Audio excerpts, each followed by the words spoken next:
Good afternoon, I'm Deputy Chief Kelly Collier, and today we're here at the aquarium. We're conducting an active shooter scenario here at the aquarium.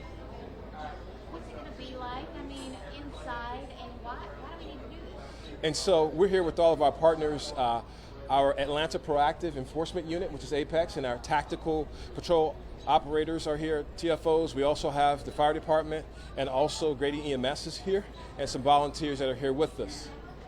So, sir, you have this big, beautiful training center. Why take it out to the city when you could do it back in the Right. center? So, as we train in different locations, it helps us to be ready and more in a more diverse atmosphere. We are ready for anything that we come across. And I guess more finally, what is the advantage of doing it in the real world versus in a controlled environment? In the real world, it's actually. So, what was your question? In the real world versus a diverse? The benefit of doing it in a real place like this versus back at the training center. Oh, so actually, there's no difference actually with the new training academy because we can mimic the real world at our training academy. But a location like this is very sensitive. As you can imagine, if a round were to strike one of the tanks, it could be devastating to the aquatic life here at the aquarium. And so we want to ensure that we're doing everything possible to save lives and property. I know that you guys have done this at the airport, Lennox, some other churches recently. Are you guys coming back here? Is it maybe World Cup related, or is it just you haven't been here in a minute? And are you guys doing this type of training in other places in Atlanta? Yes, we're doing this training all over Atlanta. Like I stated, it helps us to be ready for anything we may face. The more experience we have, the better off we have when it comes to, like I said, protecting lives and property. So we can expect airport and Lennox sometime soon? Possibly. Okay. And We're going to move to Deputy Chief Hampton because you mentioned FIFA and those large events. So I'm going to bring him up to the podium to address those questions. Good afternoon, Deputy Chief Charles Hampton Jr. of our Special Events Division. So yes, to answer your question, it's very important for us to do exercise like this out in the area that we will be patrolling when it comes to FIFA. We know during the World Cup, Fan Fest will be right here in Centennial Olympic Park. We'll have thousands of citizens here visiting our beautiful city. And so we want to practice in areas that's conducive and where people will be. So you mentioned about the training site. So yes, that gives us practical exercise.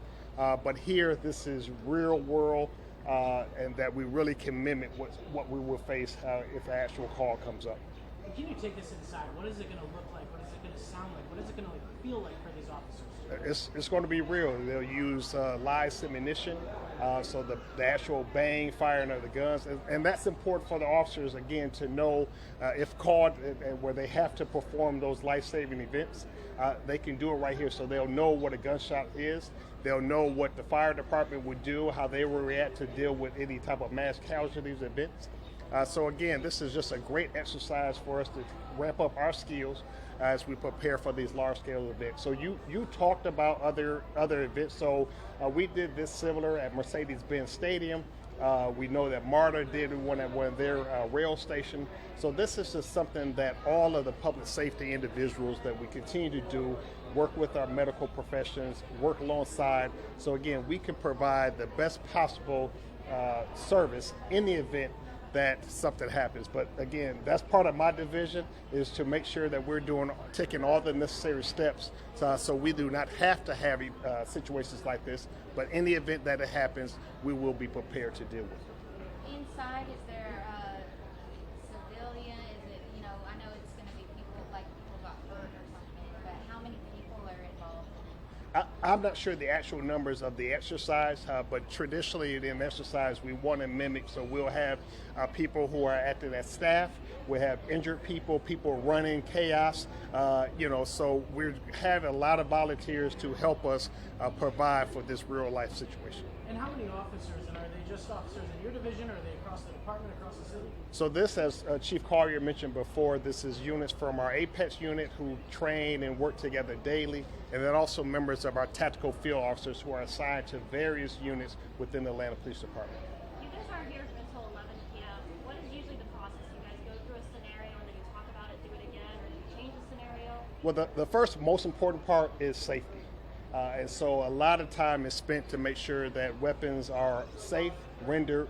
They go through a security check before entering into the scenario.